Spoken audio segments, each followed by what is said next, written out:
remember just a few short years ago, there was this guy I would always see at the gym. We'd always chat. And I remember asking him a couple times, I'm like, his name's Matt. I was like, Matt, like, what are you doing on Friday? We should get lunch. He's like, no, dude, I'm not working on Friday. I work Monday through Thursday. And then Fridays I golf. And I remember going, dude, you lazy, lucky. Like I had all those thoughts. I'm like, wouldn't it be nice, And I'm like, man, and I'm over there like knocking doors. And I think at that time I was actually doing SEO and I just couldn't afford to take a day off. But it's just been cool. Like I now have the ability to set my own schedule. If I want to golf in the middle of the day, I golf in the middle of the day.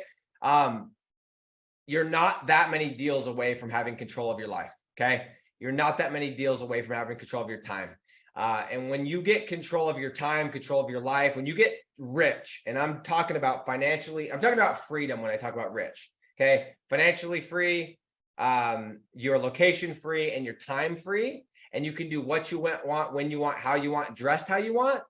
That's when you start to live. When you've escaped the rat race, that's when you're going to experience what life's really about, okay? So the last thing that I have a note here before I forget is, guys, we're looking at restructuring this group. I love this group. I've put a lot of energy into this group. There's a lot of nuggets in this group. There's some incredible content in this group.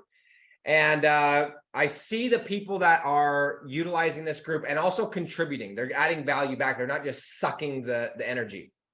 So I want you to know that.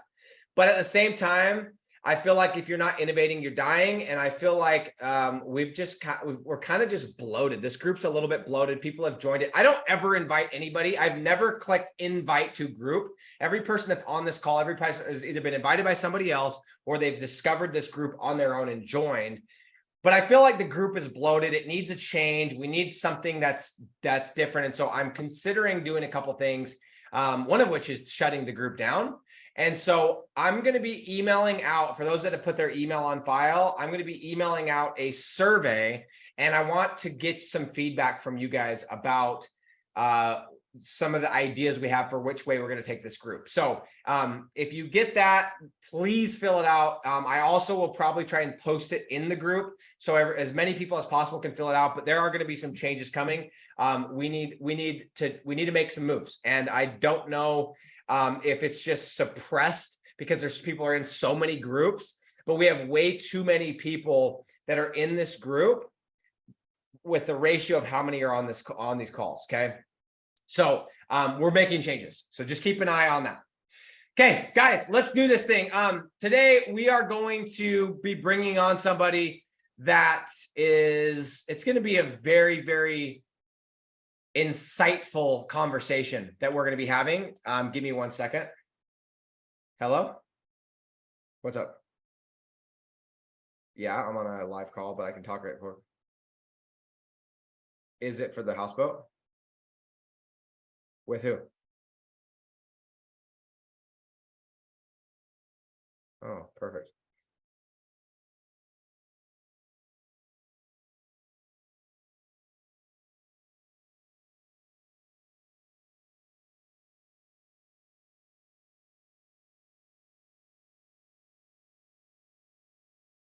Oh, shoot. Okay. Yeah, I will. I'll be done at 45. See ya. Okay. Well, sorry, guys. I didn't know if that was serious, and it kind of was. Sounds like there was a situation down at Lake Powell. Everyone's okay, but looks like some boat damage happened. More to come. That's always good to get. I figured that was bad. I just had a feeling it was bad. Sorry, I had to answer that call. Guys, the conversation that we're going to have today, this is somebody that's not your typical interview. This isn't your typical person that came in, they did a few things, they just crushed life. They came in and they struggled. They came into the program, they struggled.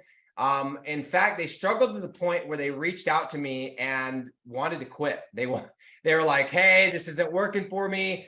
All these different things. And I was like, no, I'm not going to accept that. We're going to get into the story, but this person persevered and came out on top. And so I think a lot of times we sit here and we highlight the success story. We highlight all the good things and all the people that are crushing it. And I think a lot of times the people that we learn the most from are the people that struggle in the beginning. So I'm going to be bringing on a special guest right now. And we are going to be going and doing an interview with him. And then at the end, we're going to have a little bit of time, hopefully for some Q&A. And we will then go off and start making some more. And I'll deal with some kind of a boat accident. No one's hurt. Don't worry. Okay, let's go. I'll set the monster.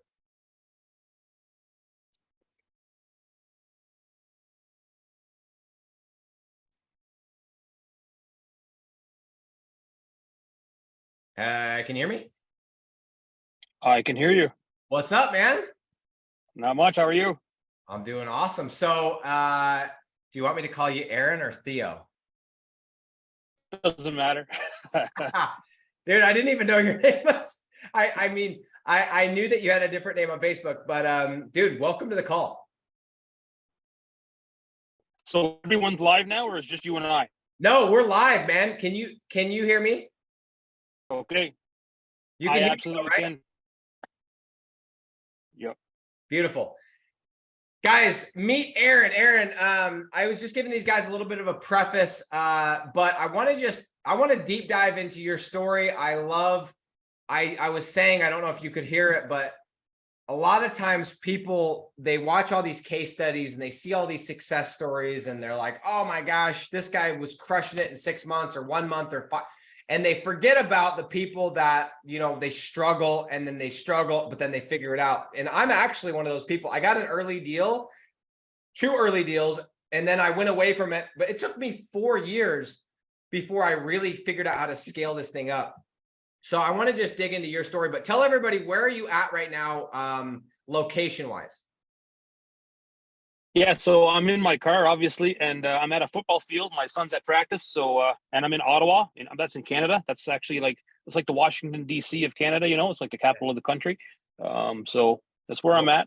Well, thanks for being on the call, and we won't take too much of your time. I know that the time's precious, so we appreciate you being on, man. So Ottawa, Canada. So, yeah, let's start off about tell everybody first of all, when did you start, when did you discover Rank and Rent? How long ago was it? Did you previously know about it, or have you just known about it from the last year or so? Yeah, I think I probably found Rank and Rent in September or October. So it's not even a year yet. And I kind of stumbled onto it going through different kinds of online businesses that you could start. And it was following very closely around that Amazon affiliate, whatever it's called, Yeah.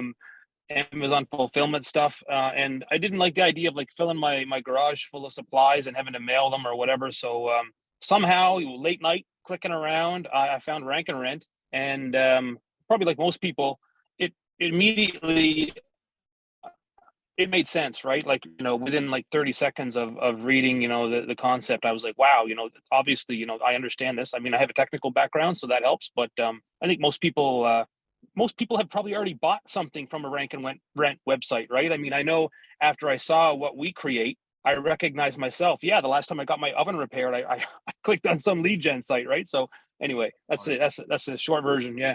Isn't it funny? It's a similar story. Did you read Rich Dad Poor Dad back in the day? Yeah. Yeah, dude, it's almost like we read Rich Dad Poor Dad, and so we have this idea oh, that's how you escape, is you build, you buy assets, and in our heads we're thinking about apartments and single homes, single family and duplexes, and then we hear about this and it's like the dots connect, right? And we'll go, oh my gosh, this is exactly like Rich Dad Poor Dad. The concept makes sense, and you're almost like, why is everyone not doing this? This is the thought that I had when I first discovered it, Yeah. I remember too, this is going back maybe even 15, 20 years. There was a big rush for domain buying, right? In the early days of the web, right? So whoever got Pepsi.com and McDonald's.com or, and scalp those, just the domains, not the websites, not everything else, just the domains. That was a big deal 20 years ago. So I feel like this is an evolution of that. So, yeah. Speaking of which, I'm going to do something kind of fun real quick. When I created my program, it was called Flat Fee Mastery in the beginning, and I rebranded it a couple months in. I'm going somewhere with this. This isn't like a plug or anything, but I ended up getting like, I was like, I got to call it Digital Landlords. And I love the idea of this name. So I go to the domain, and of course it's like for sale. Somebody's flipping it. And I'm like, gosh, dang it, crypto. If it weren't for crypto, no one would even like, digital real estate is just kind of like a vague term now because everyone uses it for every industry. So it's like really popular. And these crypto guys were drawing it up or driving the price up. If I bought it today, those crypto guys wouldn't even be competing because they're broke. But what I want to do is I want you guys to guess what I paid for the domain digitallandlords.com. I bought it almost a year ago. The person that's the closest, I'm going to send some swag to. I just want to play a little game there. You guys are going to trip out when you find out. And I just had to get it. It was just like, I have to get this domain. So anyway, just want to side note. So dude, let's get into your story. So tell everybody the struggle, because you are, and I love this, and this is what I want to talk about. I want to talk about the real stuff of like, hey, you got in and you struggled, and it wasn't like it just clicked automatically. And it was, I mean, there was a lot of stuff. So tell everybody about the struggle, dude. Let's talk about some real stuff here that people go through. Yeah. So, I mean, the first thing is that, bad assumption on my side. Like, I thought that, this was like get rich quick, right? Like that's what most people think. And I actually belonged to a different group before I joined your program, Nick. And actually most of the members I noticed are back and forth between both of those groups. But so the first group I joined, a lot of concepts were the same, but there was a long wait to actually make any money, like at least 6 months. And I'm like, that's not good. I need money next week, right? So, so I keep looking around, I keep talking to members, and I pointed to your system. And so, quick sales call with Cowboy Kyle, and He I was got you. pretty enthusiastic. I was pretty enthusiastic because I could see the parallels between the two programs, and I could understand how what you were doing was really fast tracking it, right? So, anyway, I think although that was certainly kind of my gateway into this, it also was a problem because I was then torn between the two systems, and I was actually confusing myself, trying to follow the original system that I bought into and then trying to adapt to yours. And I was probably going back and forth, and I was, we like to use the word analysis paralysis, right, when we talk about that. So I was definitely frozen. So like I said, it was late October when I got in. By Christmas time, I hadn't made any progress other than a lot of late nights on dead ends. And right around that time, your brother Porter was getting hyped up, and he was doing coaching calls. And so I think I was probably one of the first 10 or 20 coaching calls that Porter ever had. And he just brought it back to basics. And so I followed Porter's little map. And I think a week later, right, I had a deal. I didn't do good prospecting on that first client, right? Because you're so desperate, your cherries popped, right? You take whatever you can get. So I got this first deal, and it was a pretty good deal. I definitely, I had a good rapport with the business owner. He was a cool guy. He was actually like throwing bills around when I was doing my close with him. He was throwing like cash up in the air. Anyway, it's concrete, by the way. Wait, let's not skip over that. Was he in Vegas? No, he's in Florida. He had a lot of bills. I guess, maybe a lot of people in the States, I don't know, they don't trust the banks, right? So he was keeping cash in his house. And he was just showing you his cash? Well, he kept, I was delaying telling him how much the fixed firm price was. So he kept saying, tell me how much it is, and he's waving money around and he's throwing it up in the air, and his wife's like grabbing it like a stripper. It was hilarious. But anyway, so I thought it was really cool, right? Like this guy Travis, he bought in. He thought he was getting a steal in terms of what I was charging him. The lead flow was awesome. I was getting like at least one a day, usually 3 a day. And so that went on for 7 weeks, solid. And I think the first red flag that I encountered with this business owner was it was difficult to get his card to run. I'd have to run it 4 and 5 times, and I have to nag him every Saturday. We were doing weekly payments. I had to nag him every Saturday to like authorize me or whatever it was. So that was frustrating. But again, it's like my first and only deal. I wasn't going to, make it hard for him to pay me, right? Why would I do that? So anyway, at the end of the 7th week, which just happened to be Easter, his payment failed. and he started acting really strange. Kind of abruptly hanging up on me whenever we were chatting, telling me a lot of stuff about his personal life that I didn't really think was relevant. Marital problems and bills that he was paying, just, stuff that was like not related to getting concrete jobs. Anyway, I was optimistic, but I think I waited another week before I finally had to say, like, listen, I sent him a text, like, man to man, are we done? And he's like, yeah, we're done.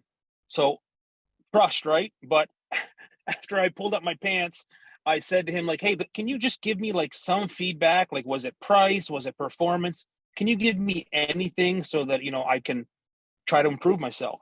And it was just ghost, right? No more communication. So,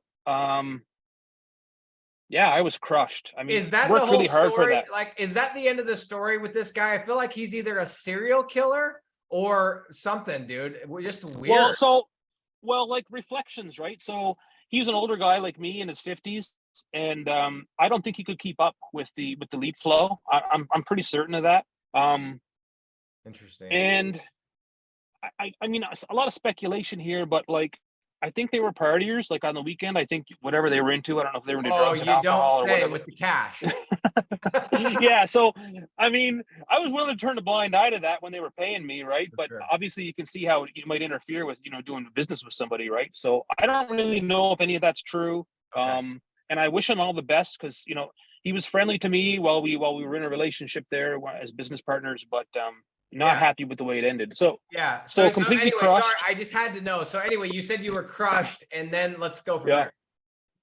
Yeah. So, I mean, the first thing I did was I just immediately started trying to find other business owners, right? I mean, like within an hour, right? So, and I have this master list of all the leads that I got. So it was 55 days of work, with Travis, and I think I had 49 leads, and I had them all on the list. And I just start randomly emailing it to business owners saying, hey, look what I got, guys. This is the carrot, right? So it's just like, does anybody want this stuff? Right. So I'm sure half the people in the city, all got the same 49 leads. But anyway, so one of the guys that I contacted, he was kind of lukewarm. He's the only guy who actually gave me, a couple of minutes on the phone, and he was interested. He commented that he recognized a lot of the names and numbers on my lead list, and that he had also got those calls himself for his business.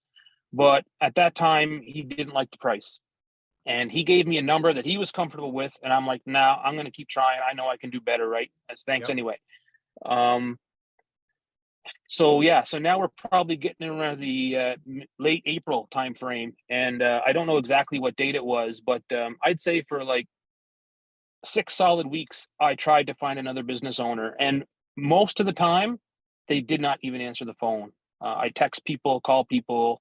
The few that picked up told me that they would only do business with me if I was also going to pull the permits and all this stuff. And so it was like, it's not going to work. Right. So Right. I felt like I exhausted every prospect in the county where I was looking. And that's when I started to kind of have doubts about the whole thing, Nick. Um, Doubting myself, doubting the legitimacy of the whole thing. Because, while you're making these calls, you're getting told off too, right? Oh you know yeah. so it's tough, right? It wears you down. And so at some point I kind of said, you know what, I think, I went on a payment plan for your program, so I was about halfway paid up at the time. And I contacted your team, and I'm like, hey, listen, like, can I withdraw? Like, I don't want my money back, but I said, like, can I stop any future payments to digital landlords, and you can boot me out of the group, and I'll just walk away. I'll just pretend this never happened. Right. That was my attitude. And so after, maybe just a couple quick sentences back and forth with Chase, I got connected to you and Kyle, and we tried to talk through it. And you guys really just encouraged me to keep trying. And that, it's a system obviously works. I had a client, I lost him, boo hoo, right? But it obviously works. So, and then, I mean, not to mention the fact that, at that time, I don't know if things have changed, probably not. There's really no refunds either, right? So I'm like, damn, I got nothing else to do here other than keep trying. And so I kept trying. I also prayed on it a lot, which, is not something I normally do. But when I say, kept trying, I started to build out other sites in other counties and other cities. I started to build out other campaigns. I kept trying to kind of nurse and nurture that first one, right? Keep it going, and prospecting. So I think, like everything else, it's reps, right? So I'm an engineer in my day job, and sales is not natural to me at all. Actually, I find it really tough. Um, so I did get better at it, right? Obviously, after doing, I don't know, 70 or 80 calls, I got a lot better at it. And I also stopped taking it personally. And so I think I parked that particular site and started to develop some other niches in other cities. And with the first business owner's money, I also had started to develop the actual organic website, not just the landing page. And I don't know how much the rest of the group who's watching this Are you call talking about knows. the same niche, same city as the first guy? Yeah. So the first guy, all I had was a landing page and an Yeah. ad. But after he started to pay me, I also built out his proper site, his little SEO site. Oh, okay. So Yes. of course, yeah. So by June 1st or so, that site, that Travis, the original business owner, it started to rank on its own. And I actually started to get organic calls, not many, like 3 or 4. So I go back to that very original lukewarm business owner, after the crash, right? And I say to him, hey, listen, totally free. Here's a couple leads. Let me know if they're any good. And he says, hey, I've been thinking about you. He's like, you remember that 49 lead list you sent me? He's like, I called a bunch of them. I got a bunch of those jobs. And he's like, yeah. And then he's like, and I'll take these new ones too. And he said, but he's like, so I guess what was different about this particular kind of engagement, Nick, was that he's saying to me, let's do business. Let's work together. So I wasn't chasing him down, right? Before all I wanted to do was hand off 3 or 4 warm leads. But he's like, hook me up. What are you doing? Like, I got paid for some of those jobs in that list you sent me, and now you got a bunch more. Let's talk. And I felt like by this time I'm a little more savvy. I know how much ads cost. I know how much time and effort goes into this.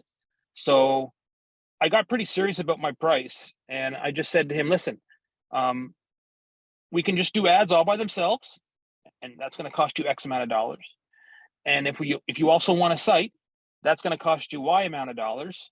And if you want both, well, you have to add it both together. But it's no more like me splitting the revenue between paying on Google ads and pocket money or whatever, right? It was like 2 very distinct things. So, and I also tried to be very nonchalant about it. I kind of like, I don't need you, right? That was kind of, I mean, I wasn't disrespectful to him, but I also made it pretty clear that, if you don't want, to work with me, I'm going to find someone else anyway. Love that. And so I wouldn't call it a pullback, but I think that tone and that kind of attitude, I think he could feel it on the other side of the call, right? So he kind of begged me in a way to work together. And so that's where we're at. So I think tell everyone the deal that you got, because it was a big boy deal. It wasn't a little guy. Yeah. So I think it was 3 or 4 days later when I got his card, and I said to him, listen, I want to run it for half up front, right? So what we settled on was $1,000 just for ads, and then another 1,200 for my organically ranked website. So I took 600 cash up front, and actually that only started like officially July 1st, although we were last week of June when he and I were negotiating. So we're not even at the end of month 1 yet, So what's different this time is I'm not getting too excited about this yet. I'm not going to count my chicks before they hatch. I know this guy could walk away. Lead flow's been off and on. Whatever, you know what I mean? But you have control. This is different this time. You have control because you're not chasing him. Exactly. 100%. Yeah. Dude, and keep going. I also took the money that he gave me, the measly little $600, which is not measly, but and I reinvested it, right? So I've got some more sites. I've I did some other things. I got an address in the city where we're working together, so I can hopefully get the coveted GMB, and on and on and on. So, yeah, that's what's going on now. So I think if I do lose this new guy, hopefully not, he's not my only like revenue source, right? Yeah. And so that, hopefully I can weather the next storm. That's what I'm thinking. Dude, so many. I didn't want to stop you because you were on a roll, but like, I want to go back through a couple things that you said. Guys, first and foremost, I don't care how long you've been in business. It is when you're getting rejected, it stings. Like it really takes its toll on your confidence. That's why confidence is so vital. But I'll give you guys a really just funny example. There is this. I've got some people coming into town actually tomorrow, and I wanted to get there's a specific house I wanted to rent because we're gonna just have like kind of a little event there, and I've actually rented this place before, and I called up and I was like, hey, the guy's name's Matt. I'm like, hey Matt, I want to rent this place. I'll do it for the same price as last time, and just completely confident, and the dude like actually surprisingly shut me down. And I'm like, it's so dumb. It's not even, it's like such a, not even a sale. It's just like an ask. And I got rejected. And it was like, it stung so bad. I was like, ow, that freaking hurt, dude. And I'm pretty confident.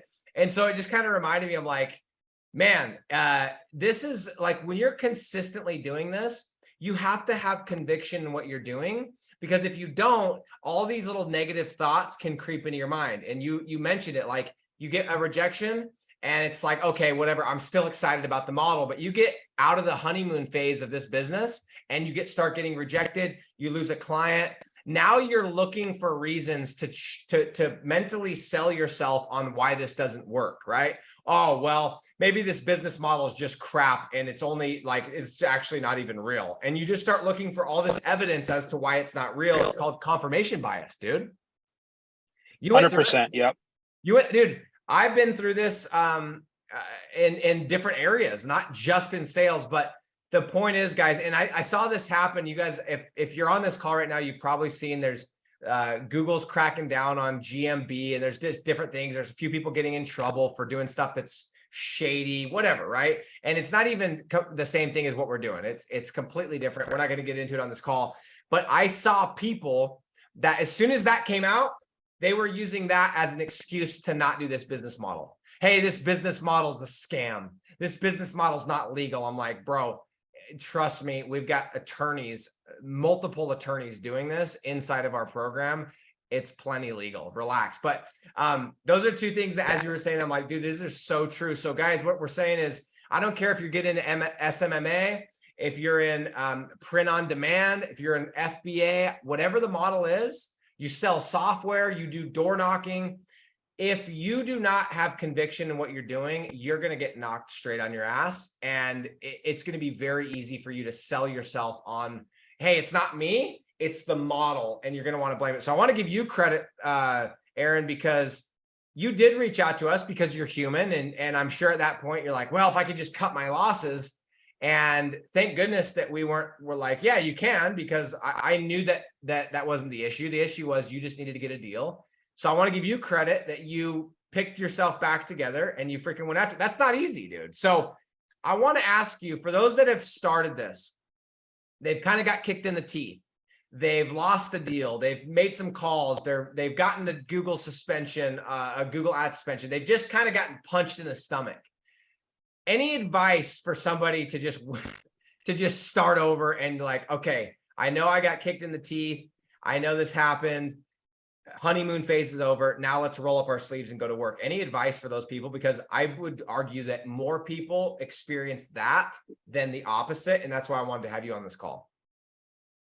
Yeah. I mean, I think honestly, maybe it's like, it's too obvious, but it has to be said. Like, you have to go back to basics. So actually, like, rewatch the training and don't try and put your own cool little spin on it. Like, stick to it. Right. And then the last part, which is like, you gotta make calls. And if some of you on this are already like in sales in your normal jobs, then good for you, right? Like, that's awesome. You're probably comfortable. But a lot of people aren't comfortable with sales. And so when you're already uncomfortable with something and you're getting rejected a lot, like you get really turned off of it. But I think there was a turning point for me where I just said, you know what can I possibly lose at this point, right? Like, so yeah, I think the message is go back to the training, don't get cute, stick to it, and then just keep calling. You gotta make calls. I mean,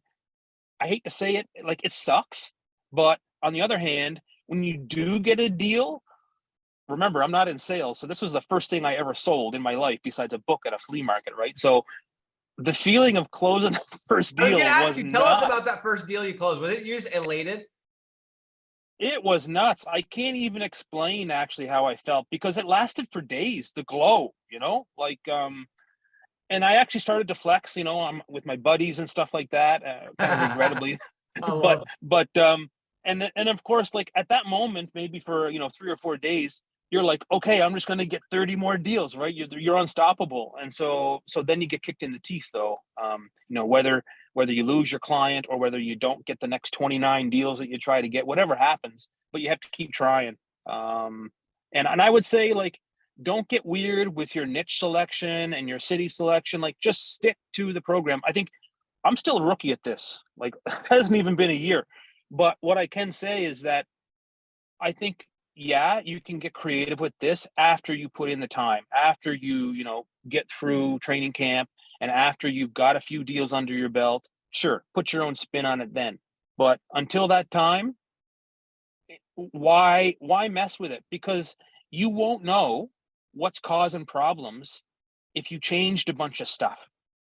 And if you are going to change stuff, only change one thing at a time. Like, don't change 6 things, and because you'll never know what worked and what didn't. So again, I think I would emphasize, and this is part of what Porter was doing with the coaching calls. Go back, watch the whatever 4 hours of training videos, follow the program. I don't know. I think a lot of us get sidetracked on that, and I don't know why. Because I also had a couple of people in the group, the paid group. We were like accountability members. We're just the three of us. We're like holding each other accountable every morning, and we were all going through it, right? They never lost their clients, but they certainly struggled to get their deals. And actually, one of the dudes might have lost his client. Anyway, doesn't matter. Having that accountability group is important. So, whether that's someone in the group or someone in your personal life, that's reminding you that you got to work at this every day and that it's not get rich quick. I don't know. Does that answer the dude, question? here's the thing too, guys, is like, it's not supposed to be. If this was get rich quick, first of all, it'd be a scam, right? But secondly, if this was get rich quick and it was easy, everybody would be doing it, and it wouldn't be valuable because everybody could do it. So like, I think we forget, we get into this, and there's people on this call right now that are in their job. Somebody's probably watching this right now that's literally on their way from work, that's at work, whatever, with their headphones in, and they're sitting there going, man, I can't wait till the day I get to do this full time, and I want to get out of my job. And this is the thing that we're going to use to get out of our situation, to be able to, travel the world, work remotely, pay off our debts, take care of our family, right? It's like the thing that's going to save us, and it can.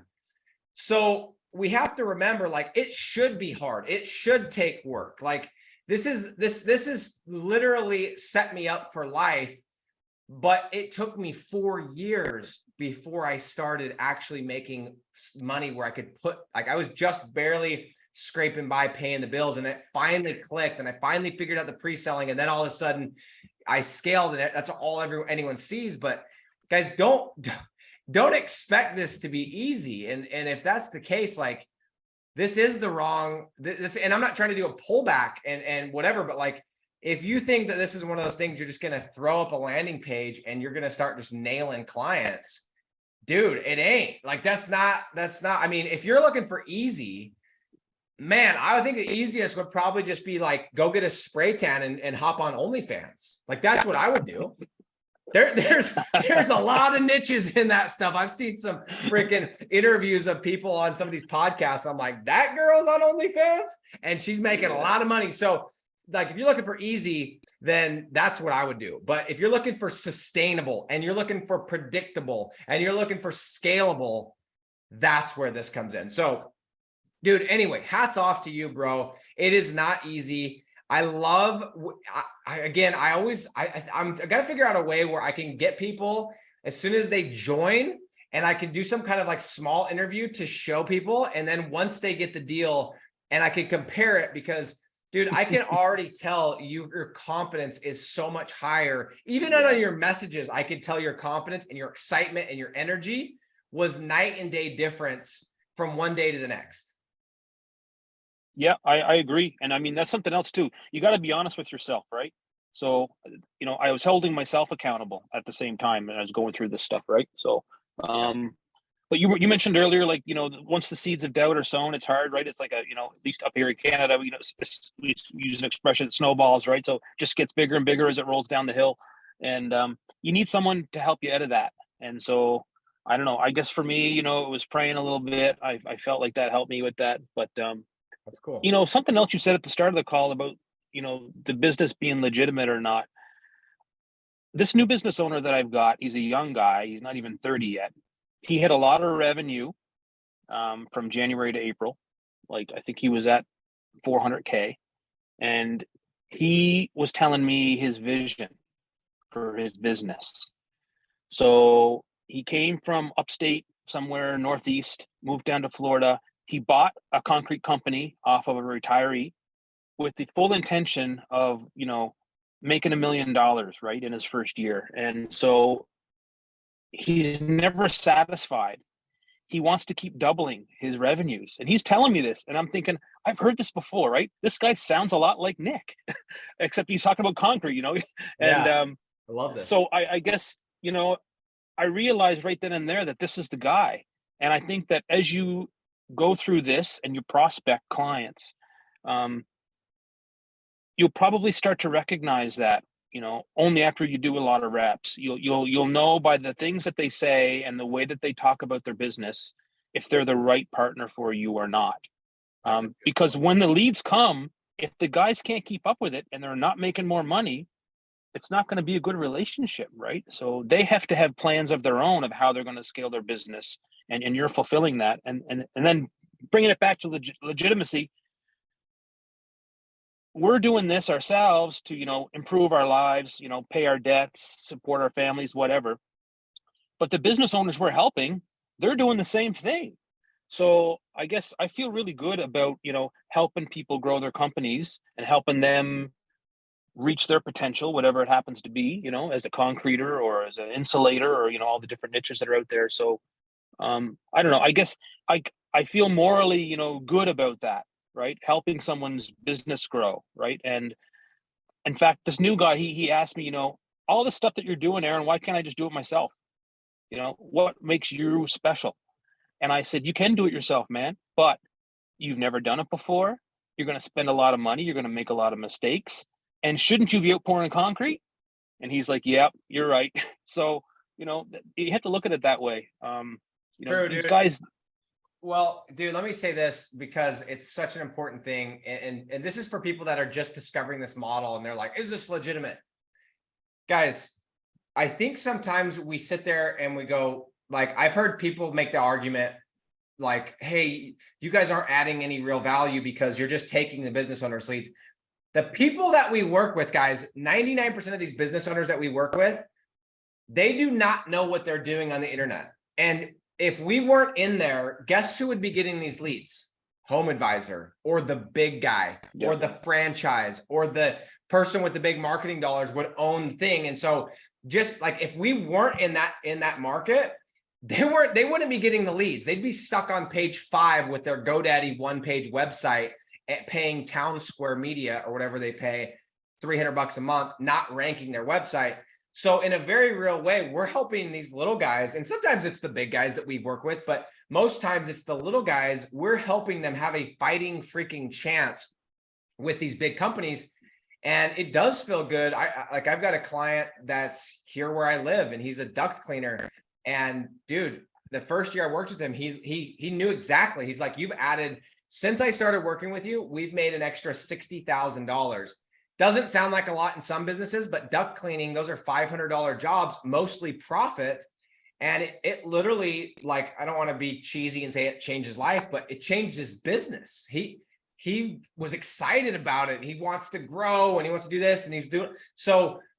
For anyone that's like, well, that's not whatever, it is. We are adding crazy value to these guys, because if it weren't for us, all that traffic just goes to the local franchise or the big guy in town or whatever. So, okay. Here's what I want to do really quick. I want to get to a couple questions before we have to hop off. I want to read through our guesses. I told everybody, by the way, Porter gave you a shout out. He said, my freaking boy, Theo. There's Porter, probably on the tractor.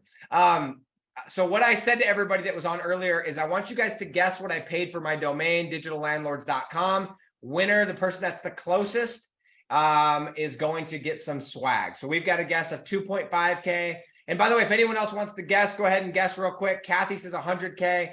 James says 4,900. Nadine 2.5. Bruce 2.4. John 10K. Eric 12.5. Nadine 2.7. Gaius 1,800. 6,000. 7,000. 800. 29K from Wesley Ford. 18K. I'm still looking to see what it is. I'll let you guys guess a little bit more as I ask a couple of questions, okay? All right, let's see what we got here. We had a couple questions that, let's see what we got here. I'm going to also preemptively kind of answer one, just because I don't know if it's going to come up or not, but somewhere in the either in the paid group, or maybe it's in the free group, I don't know. There's one of the scripts about the Monopoly metaphor, right? The board game Monopoly. Yep. And when I first saw that, I rolled my eyes and I said, that is the cheesiest thing I have ever seen. There is no way I'm going to say that. There is no way that works. And I said, there's no way that works on anybody, right? So, but for lack of a better idea, I used it. And I was blown away at the response that I'm getting from these business owners. Like, immediately they understand, the Monopoly board, and how, the first page of Google is kind of like a Monopoly board. Anyway, so for all of you out there who are, haven't made those calls yet, that pitch works. Yeah. So use it. It does. You have to realize who you're talking to, and we got to break this down into something that's understandable. I also like to talk about fishing a lot and say, hey, if you went fishing and you had 2 fishing poles or 3 fishing poles, wouldn't you say your chance of catching fish is better? Yes. Okay, cool. I'm going to show you how to go from 0 fishing poles, because you'd have nothing on page 1, to 3 fishing poles, thus increasing your chances. Porter had a good comment. He said, I tell myself every day that if I don't do this, what else am I going to do? The grass is always greener someplace else. He's saying that, I think, in quotes. Lift where you stand and get after it, which I totally agree. We always think it's going to be better. Every business model, I'm sure, looks at other business model and go, oh my gosh, wouldn't it be nice? I have a buddy, he's got him and his wife are like literally influencers. That's what they do, is they make money by doing posts. They work with Lululemon, all these huge brands. They both combined have millions of followers. And I remember we were talking one time, like, dude, I bet that's so cool. You get to work with all these companies. And he's like, it's funny that you say that, because we literally have this conversation about you, and we're so jealous that you have a business that, whether you say something that's political, or you have an opinion, or whatever, you get to do whatever you want, and you still get paid every single month. And even though it might look sexy, you're the one that actually has the sexy lifestyle. So I totally agree. You've got the freedom. Yes. You've got the freedom. That's the ultimate. You have time freedom, you have location freedom, and most importantly, I'm missing one: time freedom, location freedom. What's the other one? Why can't I think of it? When I always say, when you're rich, you become free. You have time freedom. Oh, duh, financial freedom. The little brain shortage over here, Theo. Sorry. That's the most important one. Here's something else too. You said at the start of this call too, you talked about, you got to own something, right? And digital landlords and internet property or whatever. And I think part of that kind of downward spiral I was going through, I was also looking at my regular job, right? In my 9 to 5, and I've been doing that for 30 years, and I built tons of cool stuff. It's all military stuff. So frigates, helicopters, planes, you name it, Lockheed Martin. Like I worked at all these companies. And what I was telling myself is, yeah, that stuff I built was cool, but I don't own it. I don't own any of it, right? I got salary wage for that hard, cool work, right? And I don't own any of it now. And Lockheed's still selling it to whoever will buy it, right? So this thing that I built, I own it. I don't know. Kind of proud about that. It is. It's cool. And Naval, I always talk about this. Naval Ravikant always says, if you want to get rich, one of the laws of getting rich is you have to own assets. You have to own a part of a business. You will never get rich by trading your time for dollars. And so this is where you have that element. You have those assets. So I totally agree. Okay. We're going to look at the guesses. Guys, I'm going to tell you right now, I love somebody put that I bought the domain for, I think it was Daniel Kong, $12.99. Thought I was doing a trick question. Guys, Porter actually won, but he cheated. So, because I think I told him, he guessed 40K. I paid $40,000. 40K. Damn. And I know some of you guys are like, you're crazy, but like at the end of the day, I am building this. Like if I'm spending that kind of cash on that domain, I'm not just flashing the pan here today, gone tomorrow. Like I'm doing this thing for real. But yeah, I bought that and I considered it a very good investment because I'm going to build it up. It's going to be worth a lot more than that, I believe, one day. So Porter, I am going to let you, I don't know if I actually told you that. I'm going to let you win some swag, but I kind of think he cheated because he is my brother. So so who's the closest to that? I think Wesley said 30. Wesley, oh, he said 2,900. No, he did not. I think the closest one to that would have been, who said 69? Kuba. I think you won, Kuba. You said 70 grand. Well, no, I don't know. Who is the closest next to that? I don't think anyone is even close. Oh, Martin. Martin Bertignoli is the winner. Martin, please message Ashley and let her know that you won swag and she will give you a code. Okay. Beautiful. Okay, guys. Nadine says, holy shit. Yeah, it was kind of a pill to swallow. I went back and forth. Should I buy the .co? Should I buy the .net?